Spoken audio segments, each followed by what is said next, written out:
I remember telling my friend who was an RN, I was like, listen, they're all going to try and lie to me. They're all going to try and tell me everything's okay and it's going to be okay. They're going to give us the most positive outcome possibilities. They're going to be the most positive in the updates on health and diagnosing and everything else. I said, my greatest fear is that I'm going to be caught unaware, that I'm going to be caught not knowing.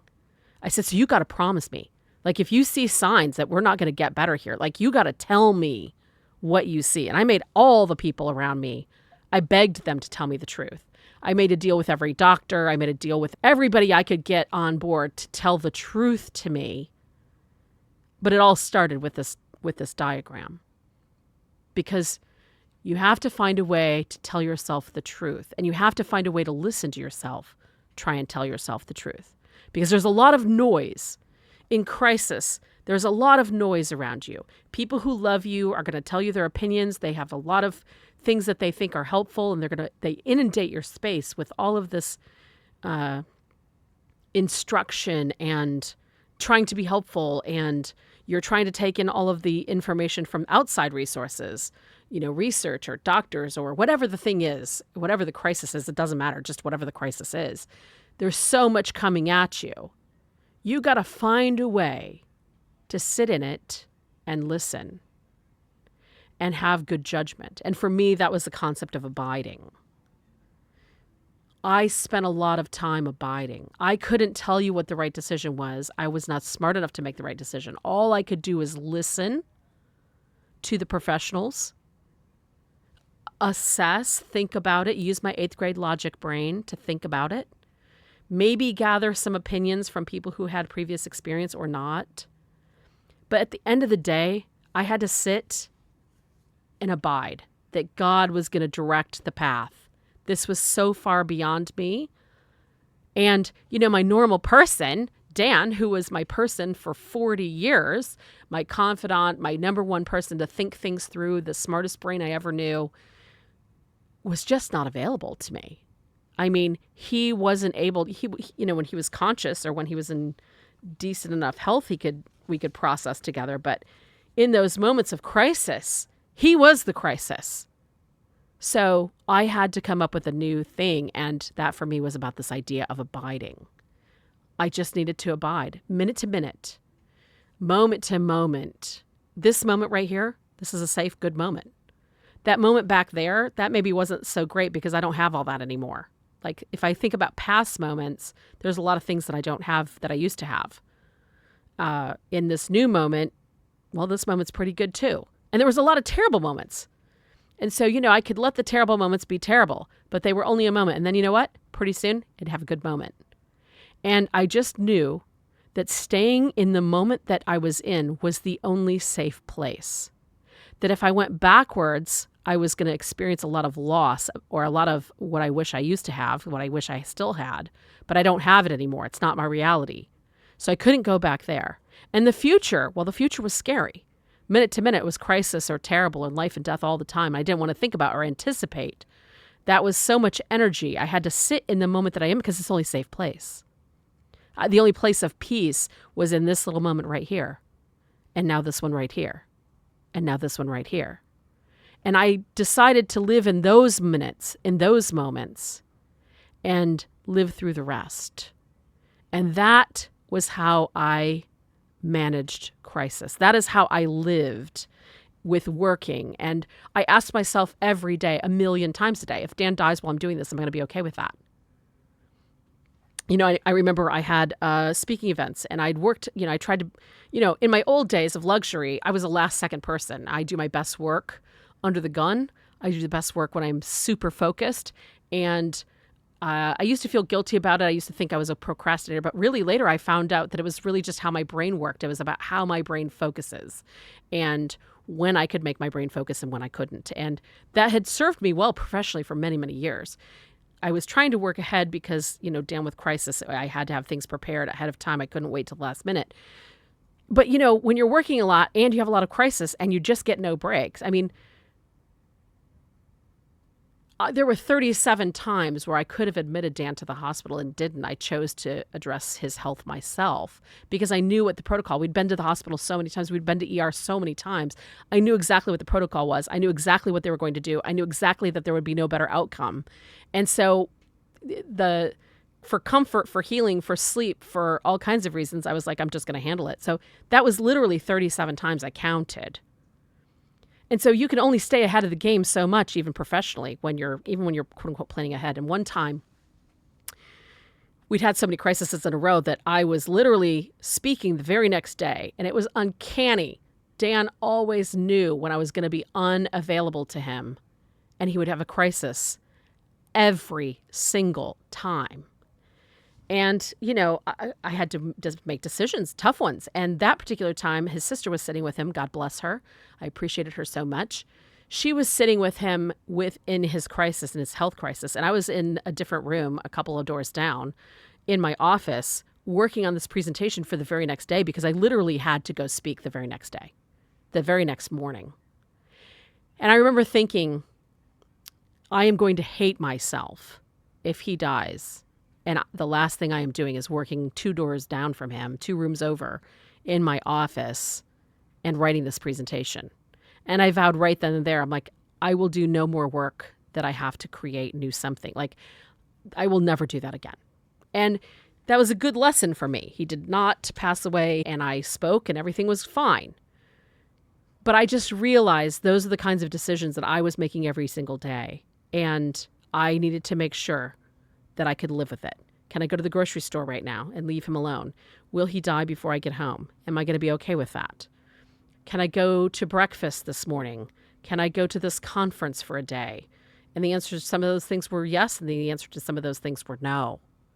And how many times I was interrupted and had to rush to crisis? Many, many, many, many. I had a whole staff of people, and they had to kind of work around all my crisis, and that was hard juggling that too. His caregiver, his nurse, we had a nurse 5 days a week, and even with that, I still had to move the offices home to be within distance because of the type of crisis that he would have. And I don't know, I think that's where the idea of learning to abide really became real to me. Is in all of that. And, like I said, sometimes these lessons are hard won, but very valuable. And I find that the lesson of abide it's one that's stuck with me. I think that I very much learned about living moment to moment or even day to day in a very peaceful and, do the things that you can do that will affect future, do things that you can be proactive about and whatever. But I just live with a very clear reality of what I can control and what I cannot, and what I can do today and what I cannot. And I am at peace in this moment right here. And that's how I think many people need to learn that to be able to function in crisis. Another episode that comes to mind was, I don't know what number, but by this point, we knew that things we had left the old path. Like we were fully aware that we were in some very serious territory, and they had called me and told me to call his parents and family and tell them that he may not make it through the night, and that if they wanted to see him, they needed to get there. And they lived a good 12 hours away, 10 hours away. And so I made the calls, and I remember his sister flying in the room, and she's like, okay, Jen, you can collapse, you can freak out, you can scream and cry and flip out. And I remember looking at her and I said, I could never do any of those things. Like, I have no energy for that. And the energy that I do have is there's so little energy that I have.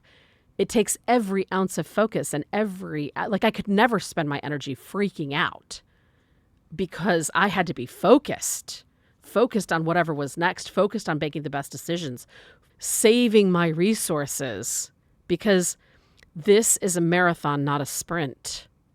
And that kind of emotionalism was so costly. And I watched a lot of people around make those kinds of emotional decisions and outbursts and carrying on. And I'm not saying that you can't just express yourself or vent, but those expenditures of energy are very expensive when you need energy to have good judgment and make decisions that are life and death. You got to really be careful about how you choose where to spend energy, what you will give energy to. When something bad happens, everyone is faced with a decision, whether they know it or they don't. The question that you have to answer is, how much will you give it? How much will you give it? There's how much it will take. It will take this much time. It will take this much money. It will take this much energy. It will take this much of your life, whatever. It's going to take what it's going to take. But how much will you give it?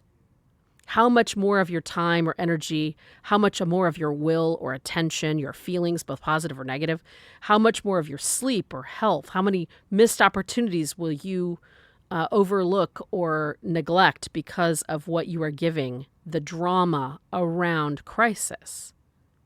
When we're in crisis, I think we physically see the world differently. You know, when somebody has a negative point of view, they don't see all of the options. They physically don't see the world in the same place. And I think that's true of crisis as well. And I don't know. I just made a decision. It's going to take what it takes, but I'm not going to give it 1 ounce more.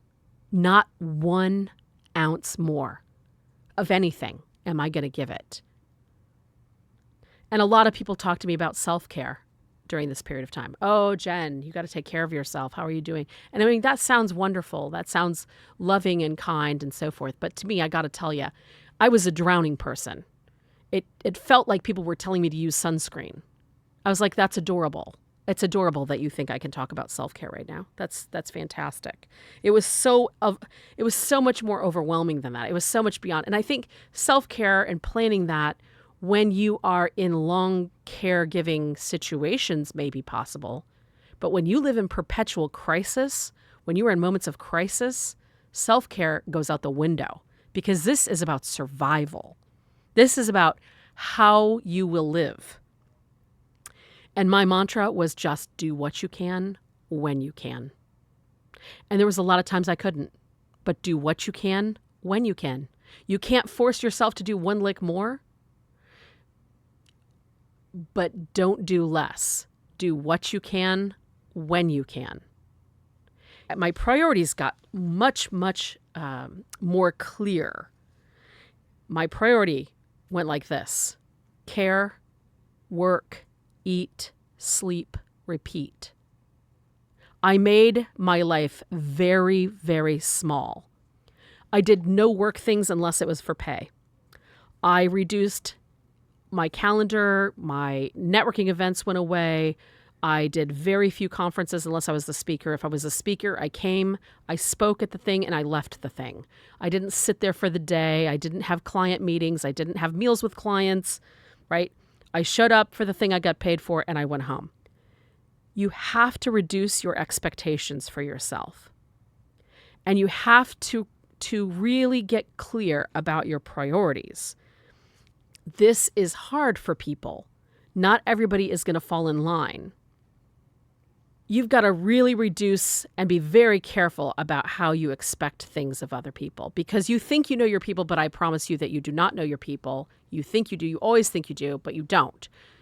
The people that you think will show up, some of them will, some of them won't. The people that you have no idea would ever show up, some of them will, and some of them won't. And it's incredibly impossible to predict who is which.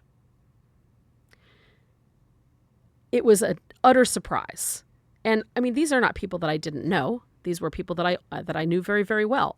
Dan was incredibly intentional with his relationships, about where he spent his time. In fact, we once had a 3-year fight about him being selfish. I called him selfish. He was wildly offended, and couldn't imagine what I meant by that. And this fight came up many, many times over the course of 3 years. And then one day he came to me and he's like, "Oh, you mean I am selfish with my time?" And I was like, yes. I couldn't articulate exactly what I meant by that. And he's like, "Oh yeah, I am selfish with my time, and I'm never not going to be that." And I, of course, thought that was crazy and kind of offensive at the time. But in retrospect, I think it was one of the greatest lessons I ever learned. He had a limited time, and we all do. And it is very important to be intentional. You are investing in the people that you spend time with. That is your greatest investment. You do not get your time back. In whom are you investing? What kinds of relationships do you invest in? What is going to be worthwhile and what is not? I mean, personally, professionally, with your family and relationships, with friends, who do you invest in? Because that is where your life lives. Your life lives in the people that you invested in. And during this period of time, my world got very, very small. And there were certain people who had free reign. They were very safe people. They came and went at will. There were other people who maybe wanted to move into that role, but for whatever reason, energy-wise, they just didn't have the right energy levels. We had to limit exposure, right? We found that we had people who were good beers, people who could just be with us, and we had good doers, people who would do for us. And you need both. That's how we kept saying.